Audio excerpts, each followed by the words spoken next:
Hi, good afternoon. This is Jose Jerry Latorre Jr., Teacher 1, supposedly in San Jose Elementary School. This is an open letter for the Department of Education, Calabarzon. And this is directly addressed to Attorney Alberto T. Escobarte, Regional Director of Department of Education, Region 4A, Calabarzon. So, on May of 2024, I already talked to the principal of San Jose Elementary School, Dr. Melchor G. Reves, and the administrative officer for Jomar Eponde regarding of my filing of indefinite leave due to severe hypertension stage 1 and Bell's syndrome, Bell's palsy, and hypertension stage 1 or mild stroke.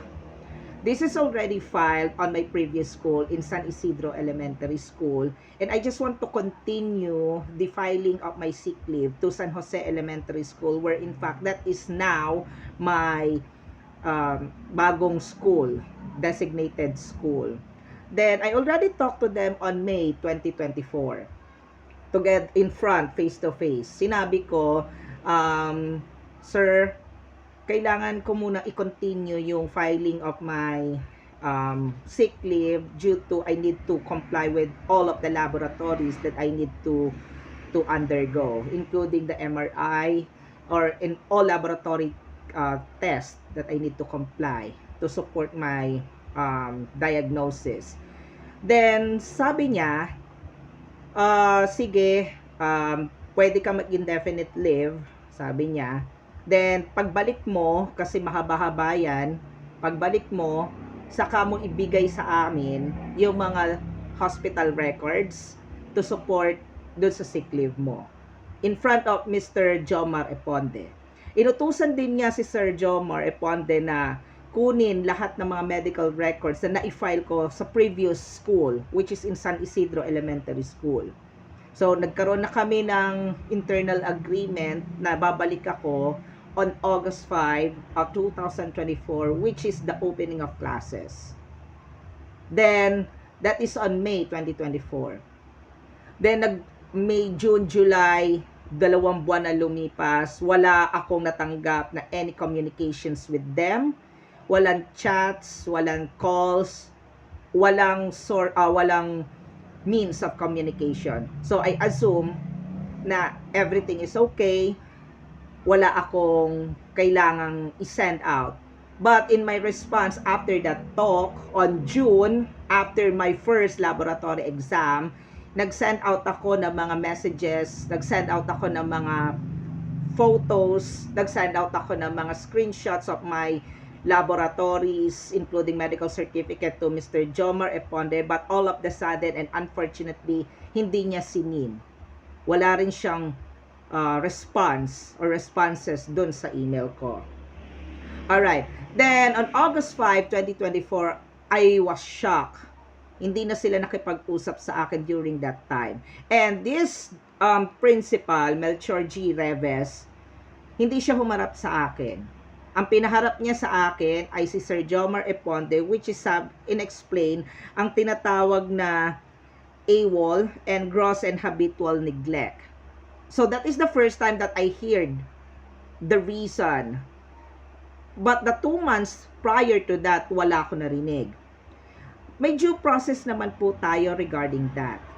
Kahit pa sa previous school ko ng San Isidro Elementary School, lahat ng absences ko, lahat yun ay naka-legally filed with supporting documents.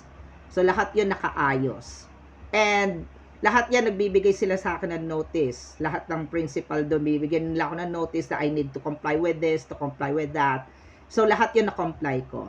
But this is the only school na I did not hear anything from them during my indefinite leave, which is sinecure yun ng principal mismo. So I was shocked because under the due process of gross and habitual neglect, may tinatawag tayong process dyan, the twin notice and the hearing. The first notice should be sent out via email regardless of oral and written. So, on those two documents or on those two process, wala silang naibigay sa akin. Wala ni email, wala ni wala anuman. Chats, letters, wala. Then second, after nung mga notice na yan, of course, I need to comply kung meron man. But wala eh. So, wala ako i-comply. Wala naman silang binigay.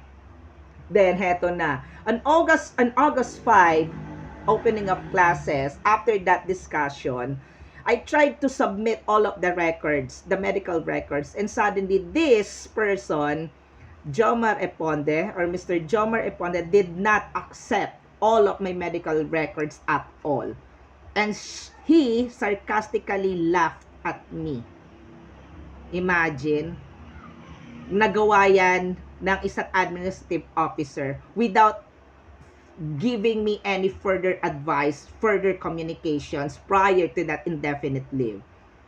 Then, I already reached out the regional director, which is I do not know na hindi na pala siya ang regional director ng Calabarzon.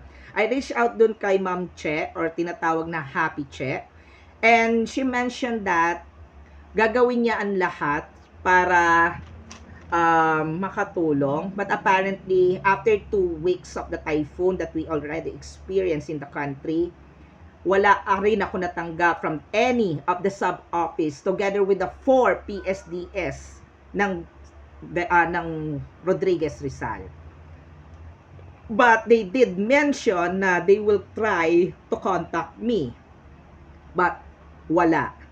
Okay, so wala akong magawa din because I have a personal errands before, because that time we are experiencing a typhoon. So, sarado lahat ng mga schools and offices that time. So, wala pa akong magawa that time to proceed with my next action. Then, this DepEd Calabarzon legal unit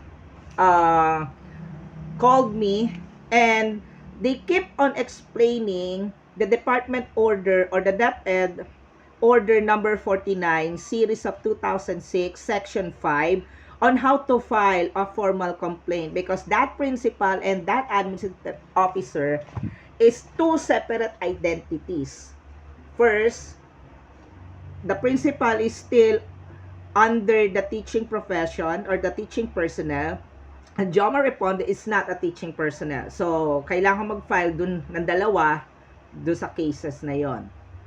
Then, after that call, I tried to reach the presidential hotline 8888, explaining the further details in order for me to give a valid feedback from them. And again, isa't kalahating buwan na wala pa akong narinig kahit isa sa kanila. So, I'm so saddened na tumawag uli sa akin ngayon tong attorney ng Department of Education ng Calabarzon from Karanglaan. Reiterating the department orders number 49 of series of 2006. And ngayon, sasabihin nila sa akin na the case is already addressed. Is that so? Porket ba principal ang nirereklamo dito, we are trying our best to cover up. So, wala akong makitang dahilan para ma-cover up, because I have all of these papers. I have all of these documents from the hospital. This is not from the clinic. This is a big hospital. And the name of my doctor is from the cardiologist, Hervin Daimler Tang. Siya ang nag-assist sa akin at nagbigay sa akin ng medical certificate na to, together with a prognosis and diagnosis that I suffering from mild stroke stage 1 and Bell's palsy, together with the hypertension stage 1. Imagine, inignore nila lahat ito. So, now, I'm giving this statement, a video statement, to all of you guys, kasi it seems na hindi nila ako napapansin. Hindi ako napapansin ng mga nasa higher principals, kasi nga, they are trying to protect Melchor G. Reves and Jomar Eponde, the school itself, the San Jose Elementary School. They are trying to protect and they are trying to cover up this issue. Porket ba, I am only a teacher one, trying to insist my rights and duties na from the Department of Education. So, my next move, kapag wala pa rin ako narinig, is of course, I will be, or I need to follow now the Department Order number 49 of series of 2006 because I think wala na akong choice. Kasi I am trying to fix this issue internally between the vicinity of the designated localities, but unfortunately wala akong nakikita, wala akong naririnig, wala na kahit ano.